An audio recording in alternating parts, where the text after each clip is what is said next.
paling bagus di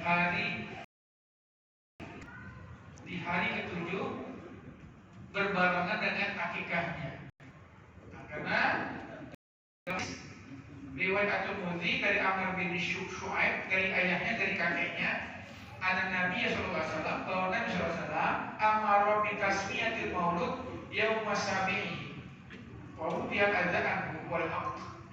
Nabi menyuruh dinamai anak itu pada hari ke-7, sekalian dipotong rambutnya dan sekaligus diakikahkan. Nah itu ulama sepakat disunahkan pada hari ke-7. Jadi bagaimana satu hari ke-7?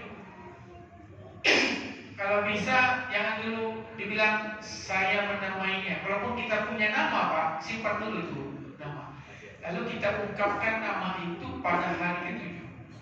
Kita disunahkan menyebutkan nama itu karena di Al-Quran surat Al-Imran, keluarga Imran, ketika lahir Maryam kan dibilang inni samaituha Maryam, aku menamai dia dengan Maryam. Nah itu kita ucapkan itu, kalimat itu disunahkan tunda dulu. Sunahkan pada hari ke-7 baru kita umumkan anak saya, cucu saya ini saya namakan dengan nama ini. Nah itu disunahkan pada hari ke-7 sekaligus dipotong rambutnya dan juga diakikahkan. Tapi ada juga dalam hadis dinamakan pada saat lahir. Nah itu juga dari hadis riwayat Muslim dari Anas bin Malik, dia mengatakan ulidani lailah gulamun fasammaitu bismi abi Ibrahim. Dilahirkan buat saya suatu malam, maka aku menamakannya dengan nama ayahku Ibrahim pada hari kelahiran. Dari sini ulama mengatakan tidak ada kontradiksi antara dua hadis ini. Boleh menamainya di hari ketika lahir langsung dinamakan, bahkan boleh menyiapkan namanya sejak jauh-jauh hari sebelum dia dilahirkan. Tetapi yang sunnah adalah tetap pada hari ke-7 dari kelahiran. Sayyidina Ali bin Abi Thalib pernah bilang ke Rasulullah, ya Rasulullah, kalau kau meninggal kemudian saya punya anak, nanti saya namai anak saya dengan namamu.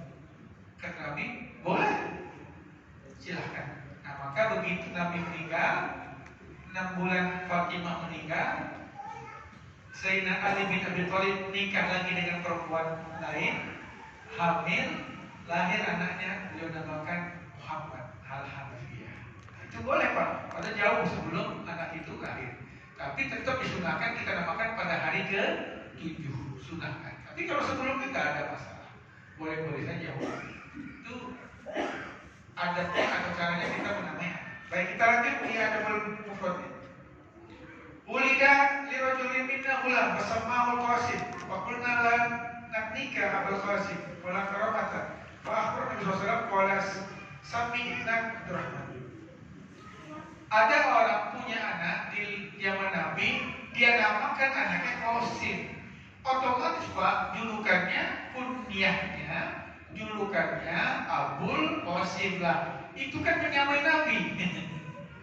Karena Nabi julukannya Abul Qasim. Maka kata sahabat, kau namakan siapa anakmu? Qasim.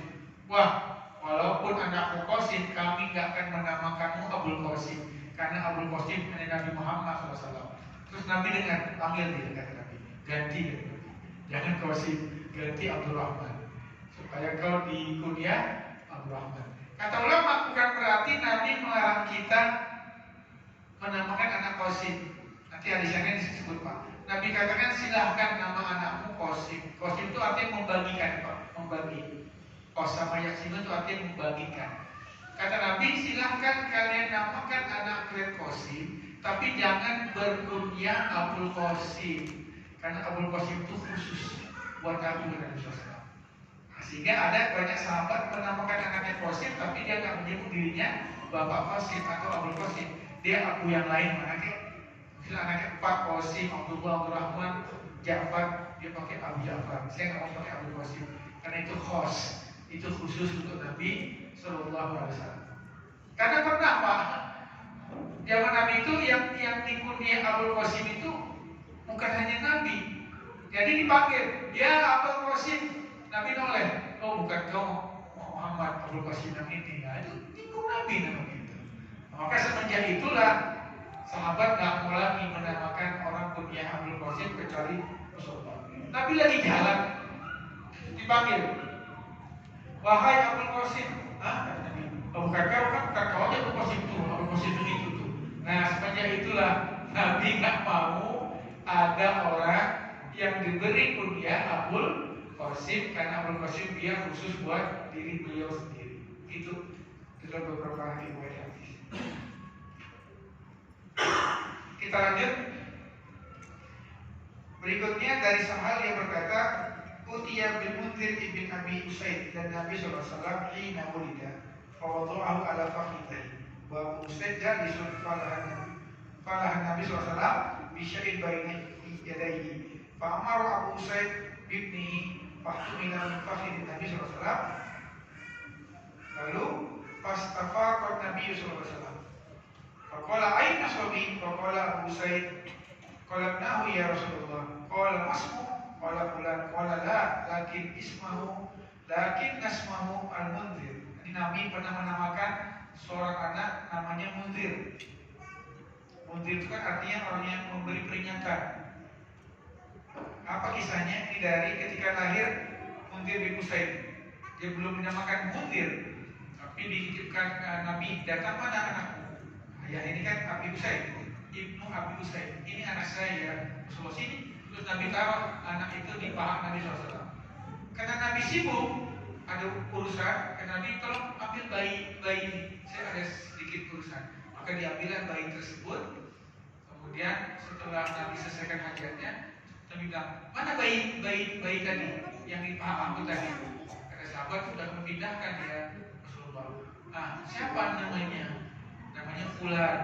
Fulan dong. Namanya si Fulan. Enggak ganti. Nama dia Munzir. Al-Munzir.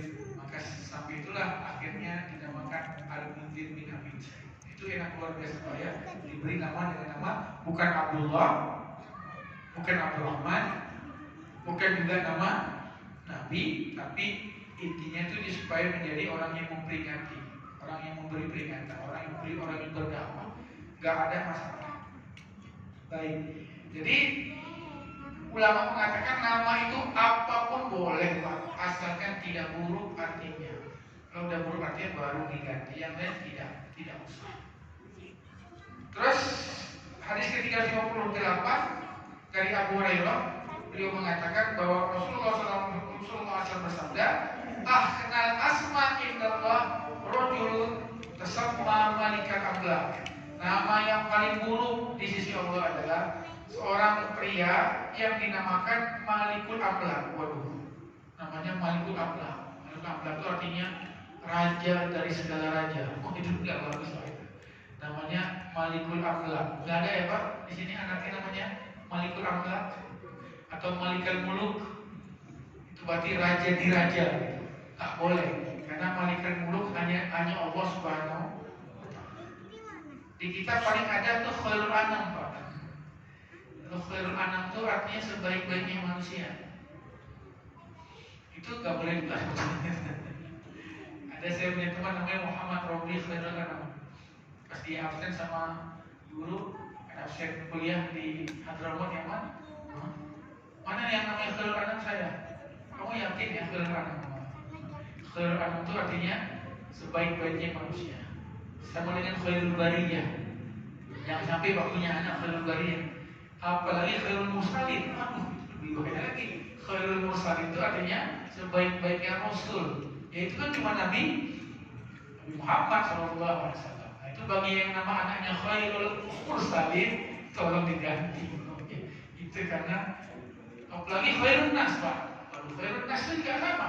Sebaik-baiknya manusia itu jangan itu. Itu tidak dibolehkan.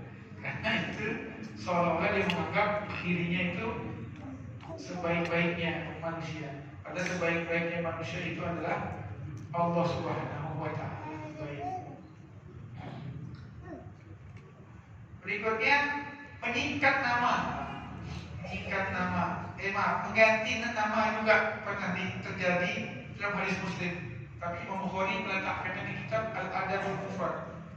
Baik, dari Ibnu Umar dia mengatakan karena Nabi sallallahu alaihi wasallam ghayyaras ma'asiyah wa qala anti jamilah. Ada perempuan di zaman Nabi namanya Asiyah. Asiyah itu artinya perempuan durhaka.